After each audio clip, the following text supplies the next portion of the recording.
Imagine you are a surveyor with a map full of scattered points. Your mission is to connect exactly 3 of them to form a triangle with the maximum possible land area. How would you find that largest triangle without measuring every single possibility? Today's challenge is to solve the largest triangle area problem. Take a moment to think, what is your strategy? Let's break down exactly what we are dealing with. You are given a list of points on a flat, 2-dimensional grid. Each point has an x-coordinate, which tells us how far left or right it is, and a y-coordinate, which tells us how far up or down it is. Think of this like a sheet of graph paper with dots drawn all over it. Your input is simply a collection of these dots, represented as pairs of numbers. Your output must be a single number, the area of the largest triangle you can make by picking any 3 of these dots and connecting them. Why is this tricky? Because the dots are scattered randomly. A triangle formed by points far apart might have a huge area, while points clustered together make tiny triangles. You cannot just look at the points and instantly know which 3 form the biggest shape, you have to do the math. Let's look at a concrete example. Suppose we have 5 points, 1 at the very center, 0, 0, 1 directly above it at 0, 1, 1 to the right at 1, 0, 1 higher up at 0, 2, and 1 further right at 2, 0. If you pick the center point, the top point, and the far right point, you get a specific area. But if you pick the top point, the far right point, and the point at 0, 2, you might get an even bigger area. The challenge is that with 10 points, there are 120 different triangles. With 100 points, there are over 160,000 combinations. The constraints tell us the number of points is small enough that we can check them all, but we need a way to calculate the area of any single triangle instantly. We need a formula that takes the 3 coordinates and gives us the area without us having to draw lines or measure anything physically. This is a geometry problem disguised as a logic puzzle, and the difficulty lies in ensuring we don't miss the one perfect combination that creates the maximum area. The obvious thing to try is to be incredibly thorough. Since we don't know which 3 points will form the biggest triangle, the most logical approach is to check every possible combination of 3 points. Imagine you have a bucket of distinct colored marbles. To find the 3 that make the best team, you would grab the first marble, then a second one, then a third one, calculate their team score, write it down, and put them back. Then you grab a different set of 3, calculate the score, and compare. We do exactly this with our points. We pick the first point, hold it in our hand. Then we pick a second point that comes after the first one. Then we pick a third point that comes after the second one. We calculate the area of that specific triangle. If this area is bigger than the biggest one we have found so far, we update our record. Then we go back and pick a different third point, calculate again, and compare. We repeat this until we have tried every possible trio. Why is this slow? Because we are doing a massive amount of repetitive work. For every single point we pick as the first corner, we have to loop through all the remaining points to pick the second corner. And for every second corner, we have to loop through all the remaining points to pick the third corner. The number of steps grows cubically. If you double the number of points, the work doesn't just double, it increases by a factor of 8. We are not remembering previous calculations or skipping steps, we are blindly checking every single possibility one by one. This means the time complexity is proportional to the number of points cubed. In simple terms, if you have n points, the computer has to perform roughly n times n operations. The space complexity is very low, just one single variable to store the maximum area found so far, so it is constant space. While this seems inefficient for huge lists of points, for the small limits of this problem, it is actually a perfectly valid and reliable strategy.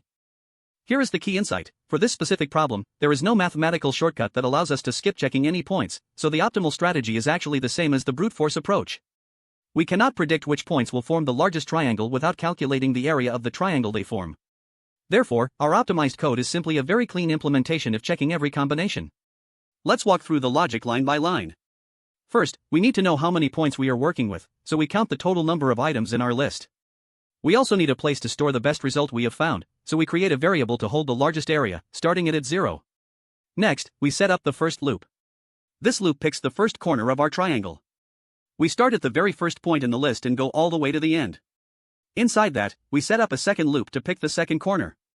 Crucially, this loop starts from the point immediately after the first one.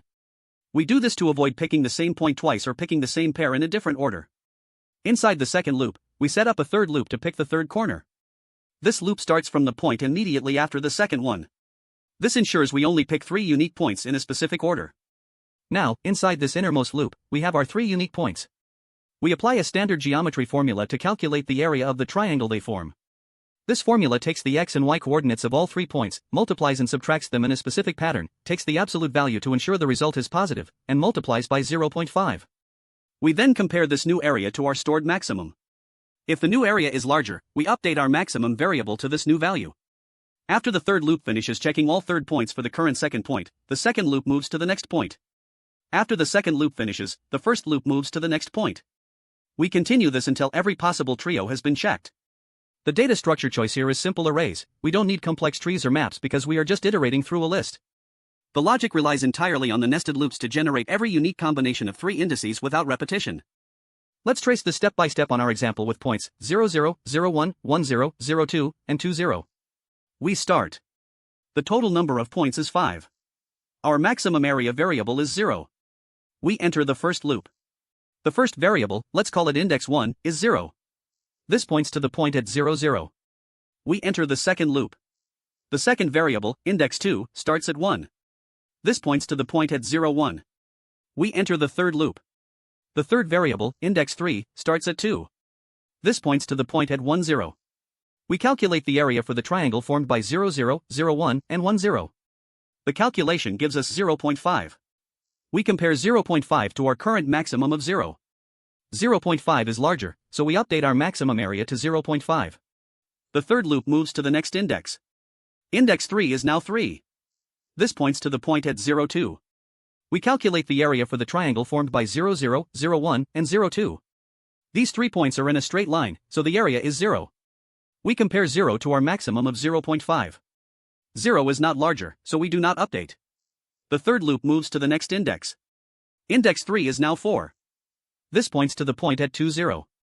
We calculate the area for the triangle formed by 0, 0, 0, 1, and 2, 0. The calculation gives us 1. We compare 1 to our maximum of 0.5. 1 is larger, so we update our maximum area to 1. The third loop finishes because there are no more points. The second loop moves to the next index. Index 2 is now 2. This points to the point at 1, 0. The third loop starts. Index 3 is now 3. This points to the point at 0, 2. We calculate the area for the triangle formed by 0, 0, 1, 0, and 0, 2. The calculation gives us 1. We compare 1 to our maximum of 1. It is equal, so we do not update. The third loop moves to the next index. Index 3 is now 4. This points to the point at 2, 0. We calculate the area for the triangle formed by 0, 0, 1, 0, and 2, 0. These are in a straight line, so the area is 0. We compare 0 to our maximum of 1. No update. The third loop finishes. The second loop moves to the next index. Index 2 is now 3. This points to the point at 0, 2. The third loop starts. Index 3 is now 4. This points to the point at 2, 0. We calculate the area for the triangle formed by 0, 0, 0, 2, and 2, 0. The calculation gives us 2. We compare 2 to our maximum of 1. 2 is larger, so we update our maximum area to 2. The third loop finishes. The second loop moves to the next index. Index 2 is now 4. There are no points after this, so the second loop finishes. The first loop moves to the next index. Index 1 is now 1. This points to 0, 1. The second loop starts. Index 2 is now 2, pointing to 1, 0. The third loop starts. Index 3 is now 3, pointing to 0, 2. We calculate the area for 0, 1, 1, 0, and 0, 2. The area is 0.5. We compare 0.5 to our maximum of 2. No update. We continue this process for all remaining combinations. Eventually, we check the combination of 0, 1, 0, 2, and 2, 0, which gives an area of 1. We check 1, 0, 0, 2, and 2, 0, which gives an area of 0. After checking every single combination, the variable holding the maximum area remains at 2. And there's our final result. For the input points we traced, the algorithm determined that the largest possible triangle area is exactly 2. This is correct because the triangle formed by the points at 0, 0, 0, 2, and 2, 0 creates a right-angled triangle with a base of 2 and a height of 2, which mathematically results in an area of 2. You will spot this pattern when a problem asks you to find an extreme value, like a maximum or minimum, by combining a small number of elements from a list, and the list size is small enough to allow checking every combination. You also recognize it when the relationship between elements is complex, meaning you cannot sort the list or skip ahead, forcing you to evaluate every unique group. The time complexity is cubic, meaning it grows with the cube of the number of points. The space complexity is constant, using only a single variable regardless of input size. Try the next problem involving geometric shapes or combinations to practice this exhaustive search pattern.